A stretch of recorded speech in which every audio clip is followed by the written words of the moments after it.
Hello അസ്സാമലൈക്കും, welcome back Fabi's art.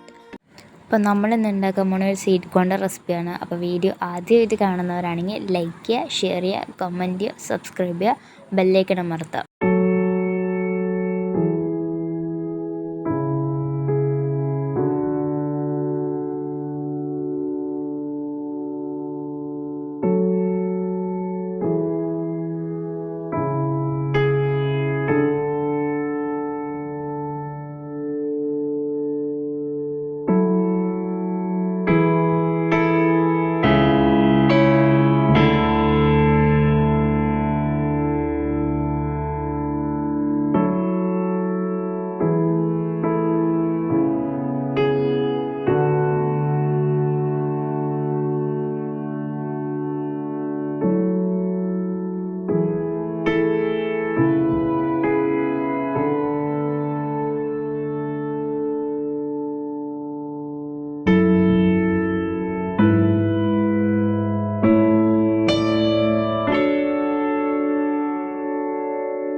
Sweet corn അങ്ങനെ പുറംതൊലി പൊളിച്ച് കളഞ്ഞിട്ട് അതിൻ്റെ ഓരോ മുത്തുകളും അടർത്തിയെടുക്കുക. അതായത് കത്തി വെച്ചോ അല്ലെങ്കിൽ സ്പൂൺ വെച്ചോ അടർത്തിയെടുക്കുക. അതിൽ ഞാൻ 2 പാർട്ടായിരുന്നു ആക്കിയത്.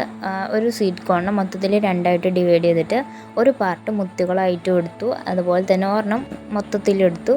അത് കഴിഞ്ഞതിന് ശേഷം മുങ്ങിക്കിടക്കുന്ന രീതിയിൽ വെള്ളം ഒഴിക്കുക. അതിനുശേഷം നമ്മൾ കുക്കറിൽ 2 വിസിൽ അടുപ്പിക്കുക. ഒരു 1/2 ടീസ്പൂൺ ഉപ്പും കൂടെ ഇട്ടിട്ട് വേവിക്കുക. വിസിൽ അടിച്ചതിന് ശേഷം അത് വെള്ളം ഉണ്ടാവുമല്ലോ, ആ വെള്ളം നമ്മളൊരു തുണിയിൽ ഒപ്പിക്കളയുക, അല്ലെങ്കിൽ തുണിയിൽ വിരിച്ചിടുക, എന്തെങ്കിലും ചെയ്യുക. അതിനുശേഷം നമ്മൾ അത് ചൂടാക്കണം. കാരണം ബട്ടർ വെച്ചിട്ടാണ് നമ്മുടെ ഈ ഒരു റെസിപ്പി ഉണ്ടാക്കുന്നത്. അപ്പോൾ ബട്ടർ മെൽറ്റ് ആക്കണം. സോ ഈ ഒരു സ്വീറ്റ് കോണിന് ചൂടുണ്ടെങ്കിൽ നമ്മൾ ബട്ടർ മെൽറ്റ് ആക്കാൻ വേണ്ടി സെപ്പറേറ്റ് ചട്ടിയിലിടേണ്ട ആവശ്യമില്ല. ഇതിൽ തന്നെ ഇട്ട് കുത്തി കുത്തി മെൽറ്റ് ആവുകയാണ് കുറച്ചും കൂടി ടേസ്റ്റ് വരിക. ചട്ടിയിലിടുമ്പോൾ ഒരു വേറെ ടേസ്റ്റ് ആവും, ഒരു പ്രത്യേക ഒരു ടേസ്റ്റ് ആവും. അപ്പോൾ ഇങ്ങനെ ഒപ്പിക്കളയുക വെള്ളം. അതിനുശേഷം നമ്മൾ ചട്ടിയിലോട്ട് ഇതിട്ടതിന് ശേഷം ഉപ്പ്, കുരുമുളക് പൊടി, അതുപോലെ തന്നെ 1/2 ടീസ്പൂൺ ബട്ടർ ഇട്ട് നന്നായി ചൂടായി മിക്സ് ചെയ്യുക. അതിനുശേഷം നമ്മൾ ഇത് സെർവ് ചെയ്യാവുന്നതാണ്. ഇത് ചുമ്മാ കഴിക്കാനും നല്ല ടേസ്റ്റാണ്, അതുപോലെ തന്നെ അപ്പത്തിൻ്റെ കൂടെയൊക്കെ നമുക്ക് കഴിക്കാൻ നല്ല ടേസ്റ്റാണ്. അപ്പോൾ എല്ലാവരും ട്രൈ ചെയ്ത് നോക്കിയിട്ട് ഫീഡ്ബാക്ക് അറിയിക്കാം. Thanks for watching. പിന്നെ ഫാബീസ് ആർട്ട് എന്ന യൂട്യൂബ് ചാനലിൽ ഇഷ്ടമാവുകയാണെങ്കിൽ ലൈക്ക് ചെയ്യുക, ഷെയർ ചെയ്യുക, കമൻറ്റ് ചെയ്യുക, സബ്സ്ക്രൈബ് ചെയ്യുക.